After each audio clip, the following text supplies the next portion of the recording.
ہیں JUI کا؟ جی ہے، وہ اپنا انٹرسٹ ضرور پروٹیکٹ کرتے ہیں، اپنا انٹرسٹ دیکھ رہے ہیں، ہم اپنا دیکھ رہے ہیں، لیکن ایک ہمارا کامن ایجنڈا ہے اور وہ ہے کہ الیکشنز میں ریگنگ ہوئی، الیکشن ٹھیک نہیں ہوئے۔ الیکشن کمیشن آف پاکستان پہ تو اب پوری دنیا بتا رہی ہے کہ کس قسم کے انہوں نے الیکشنز کرائے ہیں، تو اب دیکھتے ہیں کہ اندر قاضی صاحب کو وہ سارا مسئلے جو الیکشن بتا رہا ہے الیکشن کمیشن، اور جو ہم ریبٹلز دے رہے ہیں اس پہ کتنا اعتماد ہے۔ میم تو اگر نہیں ملتی یہ سیٹیں تو پھر لائی عمل کیا ہوگا؟ پھر جی اللہ کے آگے جا کے جانمازیں بچھائیں گے اور ان کو مل کے بیٹھ کے بددعائیں دیں گے، اور ہم کیا کر سکتے ہیں؟ ہمارے ہاتھ میں تو یہی ہے نا کہ ہم آئین اور قانون کے حدود و قیود میں رہتے ہوئے عدالتوں کا رخ کریں۔ تو اب بہت ساری عدالتوں کے اندر سے آوازیں آنی شروع ہو گئی ہیں، بہت سارے ہمارے ججز جو ہے وہ بیدار ہو گئے ہیں، انہوں نے حقائق بیان کرنے شروع کر دی ہیں۔ تو میری اس اعلیٰ عدلیہ سے بھی گزارش ہے دست بدستہ کے عوام کے حقوق کا خیال رکھیں، پریشر لینے کی ضرورت نہیں ہے۔ کیا سمجھتے ہیں کیا فیصلہ متوقع ہے کیونکہ پاکستان تحریک انصاف کی جانب سے یا سنی اتحاد کونسل کی جانب سے مزید دستاویزات بھی جمع دیکھیے جو بھی فیصلہ آئے گا نا اس کا ڈائریکٹ افیکٹ جو ہے وہ صرف عوام کو ہوگا، نہ سنی اتحاد کونسل نہ PTI، اصل اسٹیک ہولڈرز عوام ہے، اور اصل افیکٹڈ اگر کوئی چیز بیچ میں سے نکلی یا کوئی فائدہ کسی کا ہوا تو وہ آئین کا اور جمہوریت کا ہوگا۔ اور میں یہ عام جماعتوں کی طرح جمہوریت کی بات نہیں کری، میں ڈیموکریسی کی اسٹوڈنٹ ہوں، میری M.Phil کا تھیسس سارا، میری ساری جو پڑھائی ہے وہ ڈیموکریسی پہ ہے۔ دنیا میں اس طرح کی ورژن کی کوئی ڈیموکریسی نہیں ہوتی جہاں عدالتیں آزادی سے آپریٹ نہ کر سکیں، جہاں پولیس جو ہے وہ الیکشن جا کے ایکچولی میں وہی لڑے، اور الیکشن کمیشن آف پاکستان یا الیکشن کمیشن کسی ملک کا ہو اور وہ پارٹی بن جائے پولیٹیکل پارٹیز کے اگینسٹ۔ اس طرح کی جمہوریت ہم نے دنیا میں کہیں نہیں دیکھی۔ یہ کیس ان ساری چیزوں کی راہ متعین کر رہا ہے۔ یہ کیس صرف ریزرو سیٹس کا کیس نہیں ہے، اس کیس سے صرف 78 سیٹیں آنے یا جانے کا مسئلہ نہیں ہوگا، اس کیس سے یا جمہوریت رہے گی یا مکمل رخصت ہو جائے گی۔ فواد چودھری صاحب کہتے ہیں کہ جو موجودہ قیادت ہے یہ میں لکھ کے دیتا ہوں، یہ عمران خان کو باہر نہیں آنے دے رہے، جان بوجھ کے نہیں آنے دے رہے۔ آپ کا کیا پوائنٹ آف ویو ہے؟ دیکھیے فواد چودھری صاحب جس قیادت کے پاس گئے تھے ان سے تو انہوں نے سیاست ہی چھڑوا دی۔ IPP کے وہ ممبر ہیں اور ان کے کنگ میکر اور جو وزیر اعظم بنانے والے تھے ان کا وہ حشر نکلا کہ وہ دنیا پارٹی چھوڑ گئے، سیاست چھوڑ گئے، اللہ کرے دنیا میں رہ جائے۔ اپنی قیادت کی فکر کریں، اپنی جماعت کی فکر کریں، ہماری فکر نہ کریں۔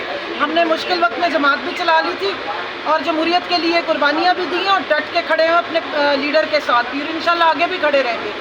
پنکچر ہو گیا۔ میڈم آزاد کشمیر کی جیل سے 19 قیدی فرار ہوئے ہیں، عمران خان صاحب بھی کوئی اس طرح کے آپشن پر غور کر سکتے ہیں؟ دیکھیے جو مجرمین ہوتے ہیں یا جن کو بھاگنا ہوتا ہے نا تو وہ ان کے پلیٹلیٹس بھی گر جاتے ہیں، ان کی سعودیہ میں ادھر ادھر سے ڈیلیں بھی ہو جاتی ہیں، ان کے لیے قطر سے ایمبولینسز بھی آ جاتی ہیں۔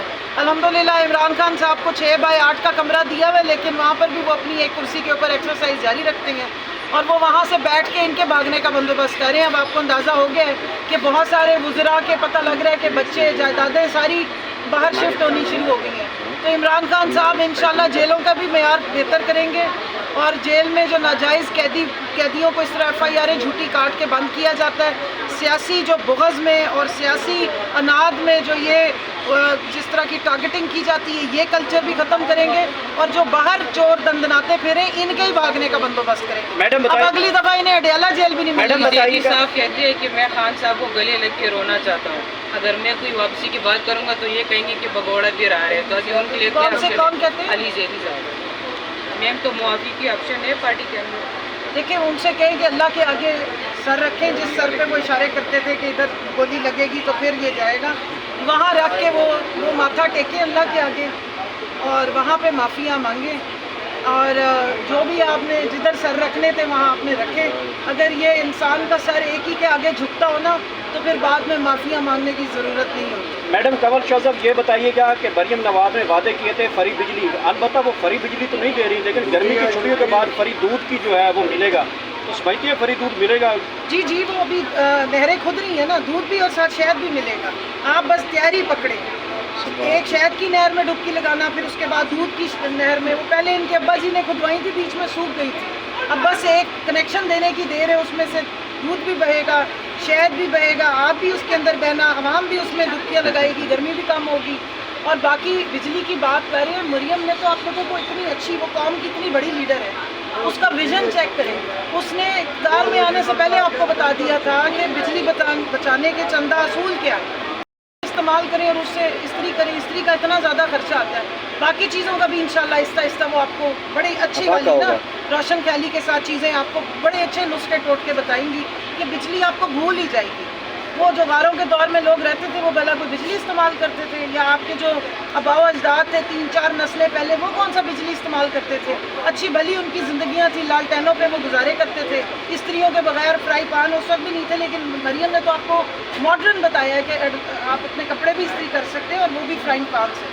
صبح وہ تیاری پکڑے, اپنا کوئی بچہ کچا بزرگ ہے اس سے پوچھے کیسے زندگی گزارتے تھے. انشاءاللہ پاکستان اسی طرف واپس جا رہا ہے. میم پارٹی کے اندر جو کچھ لوگ ناراض اس بات پہ کہ خان کی رہائی کے لیے واحد راستے کی سڑکوں کے اوپر آیا جائے, لیکن یہ لیڈرشپ جو موجود ہے وہ بھی عوام کی طرف مطلب گال نہیں دینی جا رہی. تو میں آپ کیا تجویز پیش کرتی ہے, آپ کی کیا دیکھیں جو پارٹی کے اندر سے وہ زبان بولیں گے جو اسمبلی میں بیٹھا خواجہ آصف بول رہا ہے, تو ہم ان کو اپنا مہربان یا پارٹی اس کو اپنا مہربان نہیں سمجھے گی. یہ موجودہ لیڈرشپ ہے جس نے عمران خان کی غیر موجودگی میں ان کے حکم پہ اپنے آپ کو بھی بچایا, پارٹی کو تیار کیا, تنظیمیں کھڑی کی اور پارٹی کے کینڈیڈیٹس تیار کیے اور الیکشن میں لے کے گئے. اور کینڈیڈیٹس جن کے بارے میں یہی لوگ تانے دیتے تھے کہ جی ایک بھی بندہ نہیں ہوگا جو ان کی ٹکٹ مانگے گا, تو ہر حلقے میں ہم نے 5 کینڈیڈیٹ تیار کیے ہوئے تھے.